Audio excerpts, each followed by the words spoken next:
আজি এই হাতীদুৰা মহাবিদ্যালয় খেলপথাৰত আৰম্ভ হৈছে APJ Abdul Kalam memorial cricket tournament. এই খেলৰ শুভ উদ্বোধনী খেল হিচাপত যোগদান কৰিছে আমাৰ তামাৰ প্ৰেছ ক্লাব আৰু তামাৰ থানা।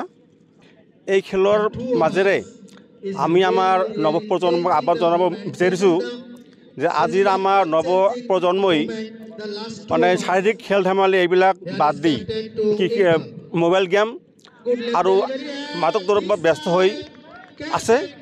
আমি আহ্বান জনাইছোঁ যে আমাৰ নৱপ্ৰজন্মই যিবিলাক ভিডিঅ' গেম খেলে, মাদক দ্ৰব্য এইবিলাক ত্যাগ কৰক। ত্যাগ কৰি শাৰীৰিক যিবিলাক খেল ধেমালি আছে, ফুটবল খেল আছে, ক্ৰিকেট খেল আছে, এইবিলাক খেলক। তাৰ লগতে নিজৰ শাৰীৰিকভাৱে সুস্থ হৈ থাকক। এই দুটা যে টিম আছে তামাৰ থানা তেওঁলোকেও আজি সমাজৰ যিবিলাক বেয়া গুণ আছে এইবিলাক মানে সমাজৰ ভালৰ কাৰণে কাম কৰে। ঠিক তেনেকৈ আমাৰ তামাৰ প্ৰেছ ক্লাবো আমি সমাজৰ হৈ ভালৰ হৈ কাম কৰি আছোঁ। যিহেতু এই দুটা টিমকে আজি খেলৰ কাৰণে আমন্ত্ৰণ দিছে, গতিকে আমি এই খেল খেলাৰ মাজেৰে নৱপ্ৰজন্মক আহ্বান জনাইছোঁ তেওঁলোকে যাতে এই শাৰীৰিক খেলবিলাকৰ প্ৰতি আকৃষ্ট হৈ নিজে সুস্থ থাকে আৰু সমাজখনক সুস্থ বনায়, এইখিনিয়ে কামনা কৰিলোঁ। নতুন প্ৰজন্মক 2024টো আমাৰ আজি প্ৰায় শেষ অৱস্থাত, 25 আহি আছে আৰু গতিকে নতুন 25ত 2025 চনৰ নৱপ্ৰজন্মসকলক এটাই অনুৰোধ, তেওঁলোকে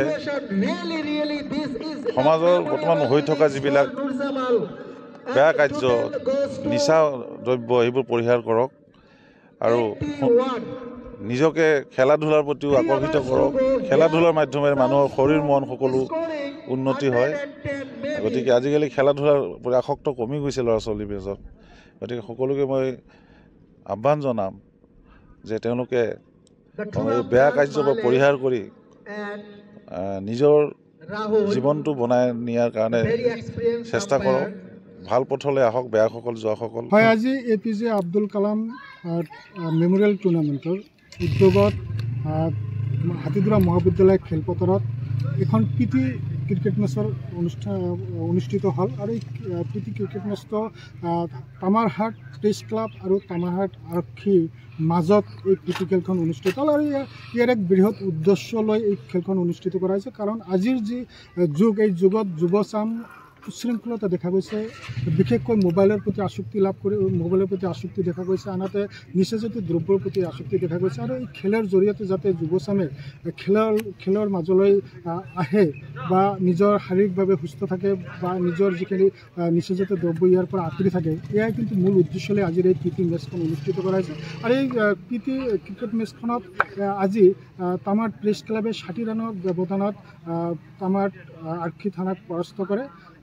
আমি এইখিনিৰে এটা ডাঙৰ এটা মেছেজ আচলতে দিব বিচাৰিছোঁ, সেয়া হ'ল আমি যুৱ সমাজে আচলতে খেল ধূলাৰ মাজেৰে সোমাই আহিব লাগে বা আমি ইয়াৰ এক্সাৰচাইজ বা এই ধৰণৰ যিখিনি কাম আছে সেইখিনিত আমি জড়িত হ'ব লাগে। তেনেহ'লে আমি আমাৰ যিখিনি বেয়া অভ্যাস সেইখিনি আমি পৰিহাৰ কৰিব পাৰিম। দেখা যায় সাংবাদিকসকল বা আৰক্ষীসকল সকলো সময়তে কৰ্মব্যস্ত থাকে, তাৰ মাজতে এই খেলখন উপভোগ কৰিলে বা খেলিলে কেনেকুৱা অনুভৱ হৈছে? বিৰাট ভাল লাগিছে এইকাৰণেই যে আজি আমি মানুহৰ খবৰ সংগ্ৰহ কৰিবলৈ আমি বিভিন্ন সময়ত ব্যস্ত থাকিব লাগে, কিন্তু আজি আমি সমাজক নিজাববীয়াকৈ এটা মেছেজ দিব বিচাৰিছোঁ আৰু এই মেছেজটো দিব আমি পাৰিছোঁ বুলি আমাৰ অনুভৱ হৈছে। আৰু এয়া আমি সময়ে সময়ে আমাৰ যি চিন্তা ভাৱনা, পজিটিভ চিন্তা ভাৱনা এনেদৰে আমি ব্যক্ত কৰিবলৈ চেষ্টা কৰিছোঁ। আৰু আমি ভাবোঁ যে আমাৰ এই যে খেলৰ জৰিয়তে আমি সমাজক যিটো মেছেজ দিছোঁ, এই মেছেজটো সমাজে গ্ৰহণ কৰিব আৰু যি আমাৰ উদ্দেশ্য আছিল সেই উদ্দেশ্যটো